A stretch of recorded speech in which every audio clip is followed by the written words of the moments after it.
ഇന്നത്തെ സ്പെഷ്യൽ ഒരു കുഴലപ്പം റെസിപ്പിയാണ്. ഇത് തയ്യാറാക്കുന്നതിന് വേണ്ടി 2 കപ്പ് അരിപ്പൊടിയാണ് എടുത്തിട്ടുള്ളത്. ഇത് വറുത്തിട്ടുള്ള അരിപ്പൊടിയൊന്നുമല്ല, സാധാരണയുള്ള അരിപ്പൊടി തന്നെയാണ്. ഇടിയപ്പം തയ്യാറാക്കുന്നതിനും അപ്പത്തിനും ഒക്കെ വേണ്ടി ഉപയോഗിക്കുന്ന പോലുള്ള വളരെ ഫൈനായിട്ടുള്ള അരിപ്പൊടിയാണ് ഇവിടെ എടുത്തിട്ടുള്ളത്. ഇനി ഇത് തയ്യാറാക്കുന്നതിന് വേണ്ടി ആവശ്യമുള്ള സാധനങ്ങൾ ഒരു മിക്സിയുടെ ജാറിലൊന്ന് അരച്ചെടുക്കേണ്ടതായിട്ടുണ്ട്. അതിനായി ആദ്യം തന്നെ 2 കഷ്ണം വെളുത്തുള്ളി ഞാൻ എടുത്തിട്ടുണ്ട്. ഇതൊന്ന് കട്ട് ചെയ്ത് മിക്സിയുടെ ജാറിലേക്ക് ചേർത്ത് കൊടുക്കുന്നുണ്ട്. പിന്നെ ഇതിലേക്ക് ചേർത്ത് കൊടുക്കുന്നത് 1 കപ്പ് തേങ്ങയാണ്. അരിപ്പൊടി എടുത്ത അതേ കപ്പിന് തന്നെ 1 കപ്പ് തേങ്ങ, ഒരു 10-12 പീസ് ചെറിയ ഉള്ളി ഒന്ന് കട്ട് ചെയ്ത് ചേർത്ത് കൊടുക്കുന്നുണ്ട്. നന്നായിട്ട് നരഞ്ഞ് കിട്ടുന്നതിന് വേണ്ടിയാണ് കട്ട് ചെയ്ത് ചേർത്ത് കൊടുക്കുന്നത്. ഇനി ഇതിലേക്കൊരു 1/2 ടീസ്പൂൺ ജീരകം ചേർത്ത് കൊടുക്കുന്നുണ്ട്, ചെറിയ ജീരകം. ഇനി ഇതെല്ലാം ഒന്ന് അരച്ചെടുക്കേണ്ടതായിട്ടുണ്ട്. അവിയലിന് അരയ്ക്കുന്നതിലും ഒരല്പം കൂടെ ഒന്ന് അരഞ്ഞ് കിട്ടണം. ആ ഒരു രീതിയിൽ ഒന്ന് അരച്ചെടുക്കാവുന്നതാണിത്. ഈ ഒരു രീതിയിലാണ് ഞാൻ അരച്ചെടുത്തിട്ടുള്ളത്. ഇനി ഈ അരച്ചെടുത്ത കൂട്ട് ആദ്യം എടുത്ത് വെച്ചിരിക്കുന്ന മാവിലേക്ക് ചേർത്ത് കൊടുക്കാം.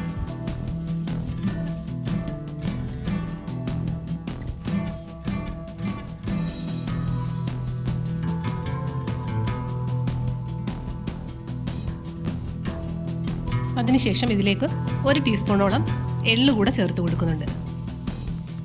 എള്ള് ചേർത്ത് കൊടുക്കാൻ എന്തായാലും മറക്കരുത്. ഇത് കുഴലപ്പം നല്ലൊരു ഭംഗി തരും കാണാൻ.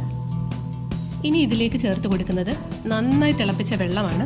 ആവശ്യത്തിന് ഉപ്പ് കൂടെ ചേർത്തിട്ട് വേണം വെള്ളം തിളപ്പിച്ചെടുക്കുന്നതിന്.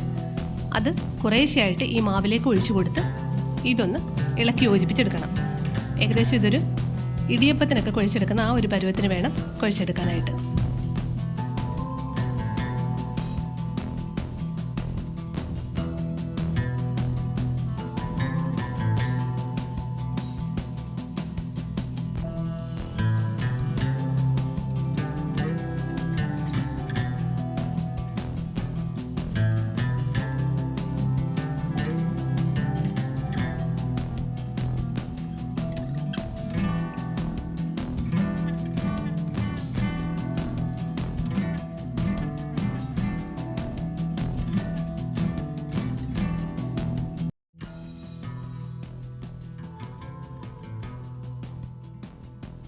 ഇനി ഇതിലേക്ക് ഒരു 2 ടീസ്പൂൺ വെളിച്ചെണ്ണ കൂടെ ഒഴിച്ചു കൊടുക്കുന്നുണ്ട്.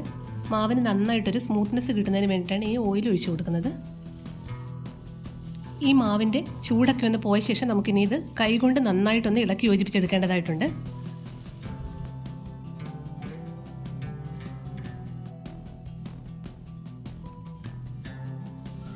ഈ ഒരു രീതിയിൽ ഞാൻ ഈ മാവൊന്ന് തയ്യാറാക്കി എടുത്തിട്ടുണ്ട്. ഇടിയപ്പത്തിൻ്റെ മാവൊക്കെ തയ്യാറാക്കുന്ന ആ ഒരു കൺസിസ്റ്റൻസിയിലാണ് ഇത് തയ്യാറാക്കിയിട്ടുള്ളത്. ഒരു 5 മിനിറ്റ് നേരം ഇതൊന്ന് അടച്ചു വെച്ച ശേഷമാണ് ഞാനിത് തയ്യാറാക്കി എടുക്കുന്നത്. ഞാനിത് തയ്യാറാക്കി എടുക്കാനായിട്ട് ആദ്യം ഉപയോഗിച്ചത് ഈ കുഴലപ്പത്തിൻ്റെ അച്ചാണ്. ഇത് വളരെ ഈസിയാണ് തയ്യാറാക്കി എടുക്കാൻ, പക്ഷേ എനിക്കിത് കറക്റ്റായിട്ട് ചെയ്യാൻ പറ്റിയിട്ടുണ്ടായില്ല. ഞാൻ ആദ്യമായിട്ടാണ് ഇങ്ങനെ ഒരു അച്ച് വെച്ചിട്ട് ഇത് ചെയ്യാൻ ശ്രമിക്കുന്നത്. അതുകൊണ്ട് തന്നെ എനിക്കിത് കറക്റ്റായിട്ട് ചെയ്യാൻ പറ്റിയില്ല. എങ്കിലും ആർക്കെങ്കിലും ഉപകാരപ്പെടുമല്ലോ എന്ന് വിചാരിച്ചിട്ടാണ് ഞാൻ ഇത് കാണിച്ചു തന്നത്. ഒരുപാട് പേര് ഈസി ആയിട്ട് ഇത് വെച്ച് തയ്യാറാക്കി എടുക്കാറുണ്ട്. അതുകൊണ്ടാണ് ഞാനിതൊന്ന് കാണിച്ചു തരുന്നത്. ഇത് വളരെ ഈസിയാണ്. സേവനാഴിയിലേക്ക് അച്ചിടുന്ന സ്ഥാനത്ത് ഇത് വെച്ച് കൊടുത്താൽ മതിയാകും. പിന്നീട് ഇടിയപ്പം ഉണ്ടാക്കുന്ന അതേ രീതിയിൽ തന്നെ പ്രസ് ചെയ്ത് കൊടുക്കുമ്പോൾ ഇത് കറക്റ്റായിട്ട് വരേണ്ടതാണ്. പക്ഷേ എനിക്കിത് അത്ര കറക്റ്റായിട്ട് ചെയ്യാൻ പറ്റിയിട്ടുണ്ടായില്ല. എന്തോ വളഞ്ഞു പോയി ഇത് ചെയ്തപ്പോൾ. അപ്പോൾ ഞാൻ സാധാരണ രീതിയിലാണ്, ട്രഡീഷണലായ രീതിയിൽ തന്നെയാണ് ഞാൻ തയ്യാറാക്കിയത്. അപ്പോൾ എനിക്ക് പറ്റിയൊരു മിസ്റ്റേക്ക് കൂടെ ഞാനിതിൽ കാണിക്കുന്നുണ്ട്. ഓയിൽ നന്നായിട്ടൊന്ന് ചൂടായ ശേഷം ഞാൻ ഈ ഇടിയപ്പത്തിൻ്റെ അച്ച് വെച്ച് തന്നെ ഒന്ന് ട്രൈ ചെയ്തിട്ടുണ്ടായിരുന്നു. അപ്പോൾ ഇതുപോലെ ഇങ്ങനെ ഒന്ന് വളഞ്ഞിട്ടാണ് എനിക്കിത് കിട്ടിയത്. ഒരു പക്ഷേങ്കിൽ കുറച്ച് തയ്യാറാക്കുന്നത് കൊണ്ട് ഞാൻ ഓയിൽ വളരെ കുറച്ചാണ് യൂസ് ചെയ്തത്. അതുകൊണ്ടാണോ എന്നറിയില്ല. എന്തു തന്നെ ആയാലും ഇത് ഷേപ്പ് കറക്റ്റായിട്ട് കിട്ടിയില്ല എന്നുള്ളത് മാത്രമായിരുന്നു ഒരു പ്രശ്നമായിട്ട് എനിക്ക് തോന്നിയത്. പക്ഷേ വളരെ പെട്ടെന്ന് തന്നെ തയ്യാറാക്കാനും കട്ടി കുറച്ച് തയ്യാറാക്കി എടുക്കാനും ഇതുകൊണ്ട് സാധിക്കും. ഞാൻ എന്തായാലും ട്രഡീഷണൽ ആയിട്ടുള്ള രീതിയിൽ തന്നെയാണ് തയ്യാറാക്കി. അതുകൂടെ ഞാൻ ഇതിൽ കാണിക്കുന്നുണ്ട്. ഇത് ഞാൻ തയ്യാറാക്കിയെടുത്തത് ചെറിയ ബോൾസായിട്ട് ചപ്പാത്തിയൊക്കെ ഉണ്ടാക്കുന്നത് പോലെ തന്നെ മാവെടുത്തിട്ട് ഒന്ന് പരത്തിയെടുക്കുകയായിരുന്നു. കനം കുറച്ച് പരത്തിയെടുത്ത ശേഷം ഇതുപോലെ തന്നെ ഒരു പ്ലാസ്റ്റിക് കവറിൽ വെച്ചിട്ടാണ് ഞാനിത് പരത്തിയെടുത്തിട്ടുണ്ടായിരുന്നത്. അതിനുശേഷം ഇത് വിരലിൽ ചുറ്റി ഇതുപോലെ തന്നെ ഷേപ്പാക്കി എടുക്കുകയായിരുന്നു ചെയ്തത്. ഇങ്ങനെ ഓരോന്നും തയ്യാറാക്കി എടുക്കുന്നത് കുറച്ച് ടൈം കൺസ്യൂമിംഗ് ആണ്. അതുകൊണ്ടാണ് ഞാൻ നേരത്തെ കാണിച്ച ആ ഒരു ഇതും കൂടെ കാണിച്ചത്. അപ്പോൾ അതുപോലെ ഒരെണ്ണം നിങ്ങൾക്ക് വാങ്ങാൻ കഴിയുകയാണെങ്കിൽ എളുപ്പത്തിൽ നമുക്ക് തയ്യാറാക്കി എടുക്കാൻ പറ്റും. ഞാൻ പറഞ്ഞില്ല, ഞാൻ കുറച്ച് എണ്ണയിലാണ് ഇതെല്ലാം തയ്യാറാക്കി എടുത്തത്. അതുകൊണ്ടാവാം, എണ്ണ കുറവായതുകൊണ്ടാവാം ഇട്ടത് ശരിയാവാതെ പോയതെന്ന് തോന്നും. പക്ഷേ നമ്മൾ ട്രഡീഷണൽ രീതിയിൽ ചെയ്യുന്നത് എനിക്ക് കറക്റ്റായിട്ട് ചെയ്യാൻ പറ്റുകയും ചെയ്തു. അത് ഞാൻ സ്ഥിരമായി അങ്ങനെ തന്നെയാണ് ചെയ്യാറുള്ളത്. വളരെ ക്രിസ്പിയായി തന്നെ ഇത് കിട്ടി. എങ്കിലും ഇതിനേക്കാൾ കുറച്ചുകൂടെ കനക്കുറവായിരിക്കും നമ്മൾ ഇങ്ങനെ ഒരു അച്ച് കിട്ടുകയാണെങ്കിൽ അതുകൊണ്ട് തയ്യാറാക്കുമ്പോൾ. ഇതുപോലെ തന്നെ ഞാൻ ബാക്കിയുള്ളത് കൂടി തയ്യാറാക്കി എടുക്കുന്നുണ്ട്.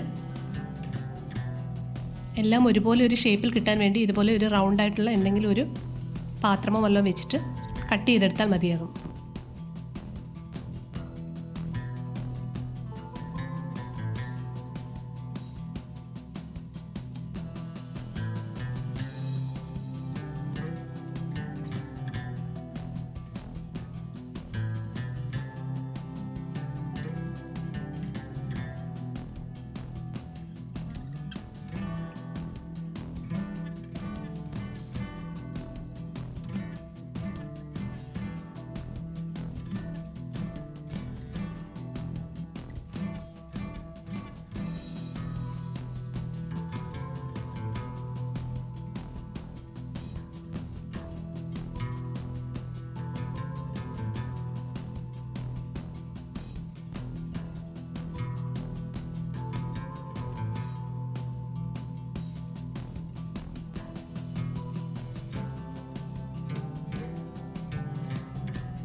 ഞാനിതെല്ലാം ഒന്ന് തയ്യാറാക്കി എടുത്തിട്ടുണ്ട്.